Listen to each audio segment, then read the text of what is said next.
ഭദ്രയും ഭദ്രയുടെ ഭർത്താവായ ശരത്തും എന്തുകൊണ്ട് വിവാഹമോചനം നേടുന്നു എന്നുള്ള കഥ മാത്രമാണ് ഇതെന്നാണ് ഞാൻ വിചാരിച്ചത്. പക്ഷേ വായിക്കും തോറും അതിൽ പകുതിയാകുമ്പോൾ ഒരു കുഞ്ഞതിഥി കയറി വരുന്നു. രഘു എന്നാണ് ആ അതിഥിയുടെ പേര്. ഈ രഘു ആകട്ടെ നമ്മുടെ ഭദ്രയുടെ വക്കീലിന്റെ ഗുമസ്തനാണ്. അങ്ങനെ രഘുവിനെ യാദൃശികമായി കണ്ടപ്പോൾ ഭദ്രയ്ക്ക് അയാളോട് അടങ്ങാത്ത ഒരു ഇഷ്ടം തോന്നി. അത് ഭദ്ര തുറന്നു പറയുകയും ചെയ്തു. രഘുവും പറഞ്ഞു, ഭദ്രയ്ക്ക് പ്രണയം പ്രതീക്ഷയാണോ അതോ പ്രതികാരമാണോ? അപ്പോൾ ഭദ്ര പറഞ്ഞത്, എനിക്ക് പ്രണയം ഒരു പ്രതീക്ഷയാണ്. അങ്ങനെയാണെങ്കിൽ ഭദ്രയുടെ ആ പ്രതീക്ഷയ്ക്ക് കൂടെ പിടിക്കാൻ ഞാനുമുണ്ട് എന്നാണ് രഘു പറഞ്ഞത്. അങ്ങനെയിരിക്കെ രഘുവിന്റെ പിറന്നാൾ ദിവസം ഭദ്രയോട് രഘു ആവശ്യപ്പെടുകയാണ്, എനിക്ക് എന്റെ അമ്മയെ ഒരുപാട് മിസ് ചെയ്യുന്നു എന്നുള്ളത്.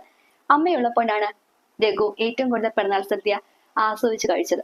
കാലങ്ങൾക്കിപ്പുറം അമ്മയെ രഘു ഒരുപാട് ഓർമ്മിക്കുന്നു. അങ്ങനെയിരിക്കെ പിറന്നാൾ ദിനത്തിൽ ഭദ്ര രഘുവിന്റെ വീട്ടിലെത്തുകയും അമ്മ എങ്ങനെയാണോ രഘുവിന് പിറന്നാൾ ദിനത്തിൽ ഇഷ്ട വിഭവങ്ങളൊക്കെ വച്ചു കൊടുക്കുന്നത് പോലെ എല്ലാം രഘുവിന് വെച്ചു കൊടുക്കുന്നു. അന്ന് രാത്രിയാണ് ഭദ്ര തിരിച്ചറിയുന്നത്. രഘു വിവാഹിതനാണെന്ന് മാത്രമാണ് ഭദ്രയ്ക്ക് അറിയുന്നത്. പക്ഷേ ആ വീട്ടിൽ ഒരു സ്ത്രീ സാന്നിധ്യം പോലും ഭദ്രയ്ക്ക് തോന്നിയിരുന്നില്ല. ഒരു സംശയം ചോദിക്കാനായിട്ട് രഘു ആണെങ്കിലും ഒരവസരം പോലും ഭദ്രയ്ക്ക് കൊടുത്തിരുന്നുമില്ല.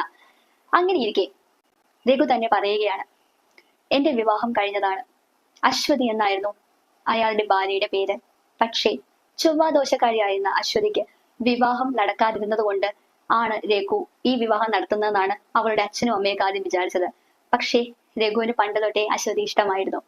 അങ്ങനെ രഘുവും അശ്വതിയും തമ്മിലുള്ള വിവാഹം നടക്കുന്നു. രഘുവിന് വിശ്വാസമൊന്നും ഉണ്ടായിരുന്നില്ല. അതുകൊണ്ട് തന്നെ ചൊവ്വാദോഷം രഘുവിന് ഒരു ചിരിയാണ്. അങ്ങനെയിരിക്കെ വിവാഹം വന്നെത്തി.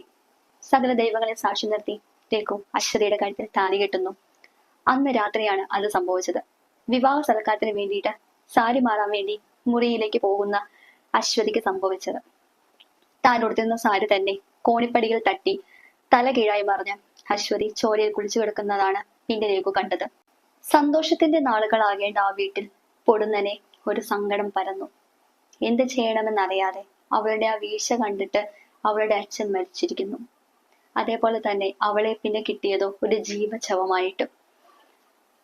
അങ്ങനെയിരിക്കെ വക്കീൽ പണി ഉപേക്ഷിച്ച് അശ്വതിനെ കൂട്ടുനിന്ന രഘു പിന്നെ അശ്വതിയുടെ മരണത്തിന് ശേഷമാണ് ഒരു ഗുമസ്തനായി പിന്നെയും ചാർജ് എടുത്തത്, ഭദ്രയെ കണ്ടുമുട്ടിയത്. അങ്ങനെ അവർ പ്രണയത്തിലായത്. അവിരാമം എന്ന് ഇതിന് പേരിട്ടത് എന്താണെന്ന് എനിക്ക്